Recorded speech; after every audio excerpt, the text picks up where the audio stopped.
Poster लगा सकते हैं। देश में शक्ति है, देश की जनता में शक्ति है, आप लोग इस देश को चलाते हो, ये फर्क है। 70 करोड़ लोगों को हम मिडिल क्लास में डाल के दिखाएंगे 5 साल में।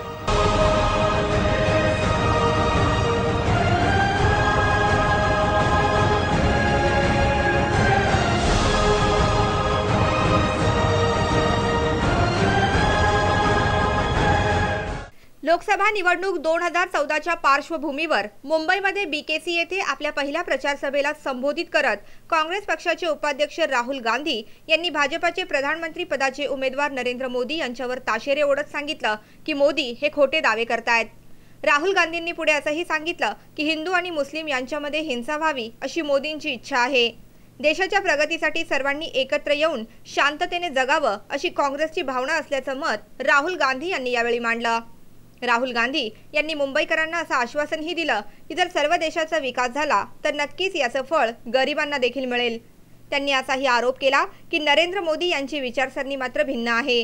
ते केवळ 1 किंवा 2 उद्योजकांना फायदा देऊ इच्छित आहेत आणि गरीब मात्र आज जिथे आहेत तिथेच कायम राहावेत असा मोदींचा कयास आहे। हम जानते हैं कि शक्ति आप में है। अब मोदी जी कहते हैं हिंदुस्तान का मुझे चौकीदार बनाओ।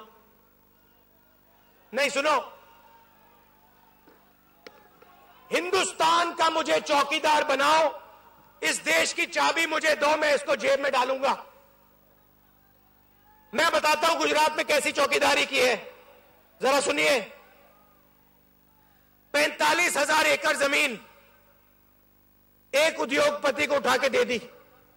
महिला सक्षमीकरणावर मोदींचं जे घोषवाक्य आहे यावर राहुल गांधी यांनी सांगितलं की गुजरातमध्ये महिलांचे फोन टॅप केले जातात तर बेंगलोरमध्ये भाजपा कार्यकर्ता महिलांचा अपमान करतात। राहुल गांधी यांनी उपस्थितांना असा विश्वास दर्शवला की जर यूपीए सरकार सत्तेत आली तर सर्वप्रथम ते महिलांना 33% आरक्षण मिळावं हा मुद्दा उपस्थित करतील जो विरोधकांमुळे प्रलंबित राहिलाय। इज्जत नहीं कर सकते, पोस्टर लगा सकते हैं। देश में शक्ति है, देश की जनता में शक्ति है, आप लोग इस देश को चलाते हो, ये फर्क है। महिलाओं के लिए यूपीए क्या करेगी? सबसे पहले 2000 पुलिस स्टेशन सिर्फ महिलाओं के लिए, मुंबई में, बाकी प्रदेशों में, महाराष्ट्र में। दूसरा, 25% महिलाओं को पुलिस में डालेंगे कि महिलाओं को भी लगे भाई पुलिस हमारी है। और सबसे जरूरी चीज जिसको विपक्ष ने रोक रखा है, 33% आरक्षण विधानसभा और लोकसभा में। पहला काम होगा ये जब कांग्रेस पार्टी जीतेगी, पहला काम, दूसरा नहीं, पहला। यूपीए सरकारने आतापर्यंत केलेल्या विकास कामांचा पाढा वाचून दाखवत राहुल गांधी यांनी सांगितलं की यूपीएने 10 वर्षात अन्न सुरक्षा कायदा अंमलात आणला की जेणेकरून गरिबांना स्वस्त दरात अन्नधान्य मिळावं। राहुल गांधी यांनी असंही आश्वासन दिलं की आता यूपीए असा विचार करतोय की ज्या महागड्या शस्त्रक्रिया आहेत त्यामध्ये गरिबांना विशेष सवलत देण्यात यावी।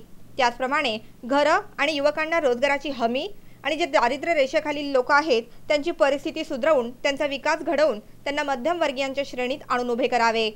70 करोड़ लोग हैं जो बीपीएल लाइन से ऊपर है, मिडिल क्लास के नीचे। कौन लोग हैं ये? मच्छीमार, रेड़ी वाले, इलेक्ट्रिशियन, जोर से बोलो भैया, मंडेरी समाज, इलेक्ट्रिशियन, बढ़ई, मिल मजदूर, ये लोग जो इस देश को चलाते हैं। आप ठीक से सुन लो, 70 करोड़ लोगों को हम मिडिल क्लास में डाल के दिखाएंगे 5 साल में। कैसे डालेंगे? कॉलेज, यूनिवर्सिटी, कॉलेज के दरवाजे आपके लिए खोलकर, स्कॉलरशिप देकर, आपको अधिकार देकर।